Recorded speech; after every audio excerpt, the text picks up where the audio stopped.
Okay, picture this.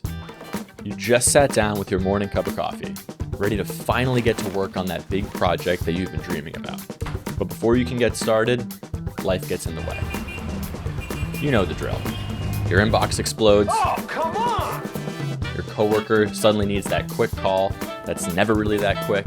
And before you know it, it's lunchtime. And that project you cared so much about, it hasn't moved an inch. Enter the Eisenhower Matrix. Okay, so President Eisenhower once said something brilliant during his speech at Northwestern University.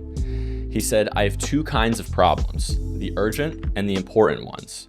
The urgent are not important, and the important are never urgent." This led to the creation of a simple but powerful tool called the Eisenhower Matrix. Okay, let's break it down. So in quadrant 1, we have the actual fires, the stuff that is both important and urgent. Think of things like helping a sick family member or meeting a critical deadline at work. These tasks require your full attention, but keep this in mind. The goal is to minimize how often we live in this quadrant. Quadrant 2 is where the magic happens.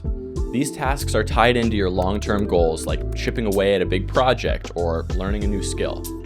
These tasks are of the utmost importance, but they often fall to the bottom of the totem pole simply because they aren't urgent. The key here is to schedule and block out time for these tasks. Otherwise, they will continue to fall to the bottom of the totem pole. In quadrant 3, we have tasks that are urgent, but not important. These are tasks that feel pressing, but they don't significantly contribute to your long-term goals or growth. If you're familiar with the 80-20 principle, you can think of this as the 80% of tasks that only accounts for 20% of your results. Think of technical tasks like responding to non-essential emails, running errands, or manually updating spreadsheets. Here's a few tactics to help you handle quadrant 3 tasks. Delegate. If someone else can handle it, assign it to them. Automate. Use software or tools to reduce the amount of manual work required. If you can't exercise either of these options, then batch and schedule. Set aside a time block where you will address these tasks. This way, you won't lose momentum on those more important quadrant 2 tasks. And lastly, say no. Learn how to politely decline tasks that don't align with your priorities. And in the spirit of saying no, let's move on to quadrant 4, which are tasks that are not urgent and not important. These tasks are not serving you, and it's probably time to cut them out, or at least drastically reduce them. You might think at first that you don't have anything that goes in this quadrant. After all, if it's not important and it's not urgent, then why the heck are you doing it? What we often forget is that what was once important or urgent, say maybe last week, is not important or urgent today.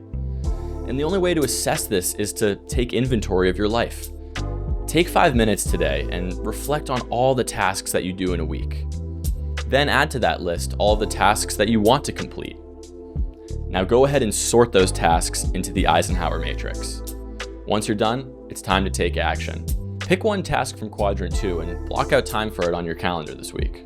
Remember to defend this time mercilessly. Pick one task from quadrant 4 and just let it go, now that you know it doesn't align with your priorities. Lastly, pick a task from quadrant 3 and either delegate it or automate it. If you're not in a position to do so, then schedule a time block to address it. That way it doesn't end up ruling your day. The difference between owning your life and being owned by it comes down to one simple thing: how you choose to spend your time. If you enjoyed this video, you'll probably also like this other video I made about how to endure anything, or what Nietzsche calls finding your why. When you understand what your priorities are, it becomes so much easier to organize your tasks around them. Check it out, and thanks for watching.